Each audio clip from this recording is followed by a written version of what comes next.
165 días.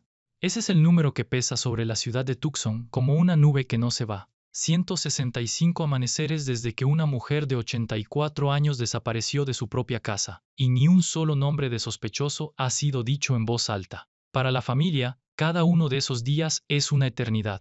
Para el público, la pregunta se vuelve más ruidosa con cada semana que pasa. ¿Cómo es posible que en el año 2026, con toda la tecnología del mundo, con cámaras y ADN y agencias federales, un caso así siga sin respuesta? Algunos ya susurran una palabra que ninguna familia quiere escuchar, la palabra frío, un caso frío. Pero la historia de por qué este caso sigue en silencio es mucho más complicada y mucho más humana de lo que parece. Para entender este silencio, hay que entender primero una tensión que existe en el corazón de toda investigación grande. Es la tensión entre dos cosas que ambas suenan buenas, pero que muchas veces chocan entre sí. Por un lado está la transparencia, el deseo del público de saberlo todo, de recibir respuestas, de entender qué está pasando. Por el otro lado está la estrategia, la necesidad de la policía de guardar ciertos secretos para poder atrapar al culpable. Estas dos fuerzas jalan en direcciones opuestas. Y en el caso de Nancy Guthrie, esa tensión se ha vuelto casi imposible de soportar. El sheriff del condado de Pima, Chris Nanos, ha sido la cara de esta batalla. En una entrevista al cumplirse los 5 meses de la desaparición, dijo cosas que muestran las dos caras de la moneda. Por un lado, aseguró que la investigación sigue muy activa, que las pistas siguen llegando, que la evidencia sigue bajo el microscopio, siendo analizada día tras día. Y dijo algo más, algo que sonó como una promesa cargada de determinación. Cree que eventualmente se hará un arresto en relación con la desaparición de Guthrie. No dijo tal vez. Dijo que cree que ese día llegará. Para una familia desesperada, esas palabras son a la vez un consuelo y una tortura, porque prometen justicia pero no dicen cuándo. Pero al mismo tiempo, el sheriff admitió algo que enciende la frustración del público. Reconoció que cierta información se ha mantenido oculta, lejos de los ojos de la gente, y aquí es donde muchos pierden la paciencia. Si la policía sabe cosas, se preguntan, ¿por qué no las comparte? ¿Por qué nos dejan a oscuras? La respuesta que dio Nanos es clave para entender todo. Explicó que la información no se guarda para mantener secretos porque sí, no por capricho ni por ocultar errores. Se guarda porque revelarla podría dañar el caso. Sus palabras fueron directas. No se hace porque tengamos que mantenerlo en secreto sin razón. Se hace para proteger la investigación. ¿Y por qué guardar secretos ayudaría a resolver un crimen? Esto es algo que la mayoría de la gente no sabe, pero que los investigadores entienden muy bien. Existe cierta información que solo el verdadero culpable podría conocer. Detalles de la escena, objetos, palabras exactas de una nota, cosas que nunca han salido en las noticias. Si la policía revelara todos esos detalles, perdería una herramienta poderosísima. Porque cuando alguien confiesa o escribe una nota mencionando uno de esos secretos, los investigadores saben que están hablando con la persona correcta y no con un impostor cualquiera. Guardar esos detalles es como tener una contraseña secreta que solo el criminal puede decir. Revelarla sería regalarle esa ventaja a cualquier mentiroso que quisiera hacerse pasar por el culpable. Este caso ya demostró exactamente por qué esa contraseña secreta es tan valiosa. Recuerda todas las notas falsas, todos los impostores que aparecieron fingiendo tener a Nancy. Si la policía hubiera hecho público cada detalle desde el principio, habría sido imposible distinguir a un impostor del verdadero secuestrador, porque cualquiera podría haber repetido los datos que salieron en la televisión. El silencio, en este sentido, no es debilidad, es un arma. Es la manera en que los investigadores se protegen del ruido y las mentiras que rodean un caso famoso. Sin embargo, no todos ven el silencio con esos ojos comprensivos. Para muchos en el público, y para algunas voces influyentes, el silencio empieza a oler a fracaso. Personas famosas han hablado del caso con evidente frustración. En un podcast muy popular, una conocida celebridad expresó lo que muchos sienten. Dijo que no podía entender que en el año 2026 no hubiera ni una sola pieza de información, y sugirió que quizás no les estaban contando todo. La presentadora del podcast, experta en casos criminales, confesó que no podía creer que no hubiera nada por donde avanzar. Esa frustración es real y es legítima. Cuando pasan los meses sin respuestas visibles, es natural que la gente empiece a dudar, a preguntarse si de verdad se está haciendo todo lo posible. Y aquí está el corazón del asunto, la parte más difícil de aceptar. Ambas posturas pueden ser verdad al mismo tiempo. Por un lado, es completamente posible que la policía esté trabajando duro, siguiendo pistas reales, guardando secretos por buenas razones, avanzando en silencio hacia un arresto que llegará cuando el caso esté sólido.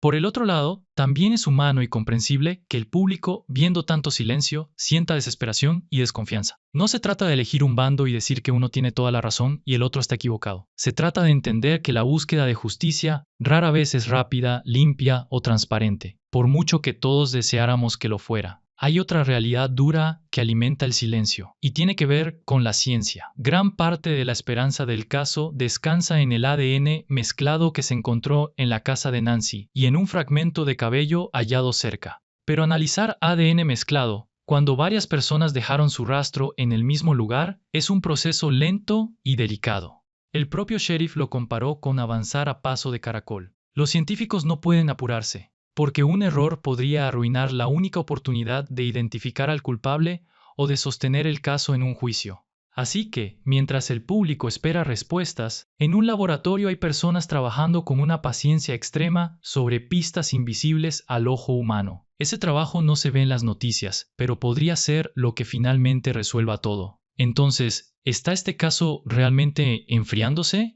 ¿O solo se está cocinando a fuego lento fuera de nuestra vista? La verdad es que nadie fuera de la investigación puede saberlo con certeza. Un caso frío, en el lenguaje policial, es uno donde ya no hay pistas nuevas que seguir. Pero en el caso de Nancy Guthrie siguen llegando pistas. La recompensa sigue creciendo, ya por encima del $1.300.000. Las agencias siguen pidiendo información al público. Nada de eso encaja con la imagen de un caso abandonado. Se parece más a un caso difícil, uno de esos que ponen a prueba la paciencia de todos, pero que sigue muy vivo por dentro. Vale la pena recordar que muchos de los casos más famosos de la historia tardaron años, a veces décadas, en resolverse. Hubo asesinos que caminaron libres por mucho tiempo antes de que una nueva tecnología o una sola pista los delatara. En esos casos, el silencio no significó que la justicia hubiera muerto, solo significó que estaba esperando el momento correcto. Y a veces, ese momento llega de la forma más inesperada, con una llamada telefónica, un análisis nuevo, o un testigo que por fin decide hablar después de guardar un secreto durante años. Para la familia Guthrie, sin embargo, ninguna de estas explicaciones borra el dolor de la espera. Savannah Guthrie, la hija, dejó su trabajo en la televisión para dedicarse a buscar a su madre. En sus mensajes públicos no ha pedido venganza ni ha atacado a nadie. Ha pedido algo mucho más simple y más desgarrador, que quien sepa algo, hable, que alguien haga lo correcto. Porque para ella, cada día de silencio no es una estrategia ni un debate. Es un día más sin su madre, sin saber si está viva o muerta, sin poder descansar. El silencio de la investigación puede tener buenas razones, pero para una hija que espera, ese silencio es lo más cruel del mundo. Al final, este caso nos enseña algo incómodo sobre la justicia. No siempre es rápida, no siempre es transparente. A veces, resolver un crimen requiere paciencia, secreto y una espera que parece infinita. Y mientras tanto, el resto de nosotros tenemos que aprender a vivir con la incertidumbre, confiando en que el silencio de hoy pueda convertirse en la respuesta de mañana. Pero esa confianza no es fácil, y nadie tiene derecho a exigirle a una familia que la sienta. Hay un aspecto de este silencio que casi nadie menciona, pero que es fundamental para entenderlo por completo. Se trata del peligro de hablar de más. Imagina que la policía, presionada por el público, decidiera revelar todo lo que sabe en una conferencia de prensa. Contar cada pista, cada teoría, cada detalle de la evidencia. ¿Qué pasaría? El culpable estaría viendo esa misma conferencia desde su casa. Aprendería exactamente qué sabe la policía y qué no. Sabría qué errores cometió, qué pruebas dejó y tendría tiempo de sobra para destruir evidencia, cambiar su historia o incluso huir del país. En otras palabras, la transparencia total podría convertirse en una guía de escape para el criminal. Ese es uno de los mayores miedos de cualquier investigador, y es una de las razones más fuertes detrás del silencio que tanto frustra al público. También es importante entender que silencio hacia afuera no significa quietud hacia adentro. Mientras el público no ve nada nuevo, dentro de la investigación pueden estar pasando muchísimas cosas. Se entrevistan testigos que prefieren no aparecer en las noticias. Se revisan grabaciones fotograma por fotograma. Se comparan datos de teléfonos, de tarjetas, de cámaras de tráfico en toda la ciudad. Se consultan expertos de distintas partes del país. Todo ese trabajo enorme ocurre en oficinas cerradas, sin cámaras, sin titulares. Para quien mira desde afuera, parece que no pasa nada. Pero muchas veces, justo debajo de esa superficie tranquila, la investigación avanza con fuerza. El silencio del escenario no siempre refleja el ruido que hay detrás del telón. Por supuesto, sería ingenuo pretender que las investigaciones nunca fallan. La historia está llena de casos donde la policía sí cometió errores, donde pistas importantes se ignoraron o donde el orgullo entre distintas agencias estorbó la búsqueda de la verdad. Es completamente válido que el público se mantenga atento, que haga preguntas, que exija que se haga justicia. La vigilancia ciudadana es sana y necesaria. El punto no es callar las preguntas, sino hacerlas con equilibrio, entendiendo que no todo silencio esconde un fracaso, y que a veces la crítica apresurada puede ser tan dañina como la falta de crítica. Encontrar ese equilibrio entre la confianza y la exigencia es uno de los grandes retos de cualquier comunidad que enfrenta un caso así. Quiero saber qué piensas tú sobre esta tensión tan difícil. ¿Crees que la policía tiene razón al guardar secretos para proteger el caso, aunque eso signifique dejar al público a oscuras durante meses? ¿O crees que las familias y la comunidad merecen saber más, aunque revelar información pueda tener un costo? Deja tu opinión en los comentarios, porque este es uno de esos temas donde no hay una respuesta fácil. Y escuchar distintos puntos de vista nos ayuda a todos a entender mejor cómo funciona la búsqueda de la verdad. Porque al final todos queremos lo mismo, que Nancy sea encontrada y que quien le hizo daño responda por ello. La diferencia está solo en cómo creemos que se llega a esa meta. Y quizás la lección más valiosa de estos 165 días de silencio sea aprender a esperar sin perder la esperanza, ni tampoco la exigencia de justicia que toda familia merece.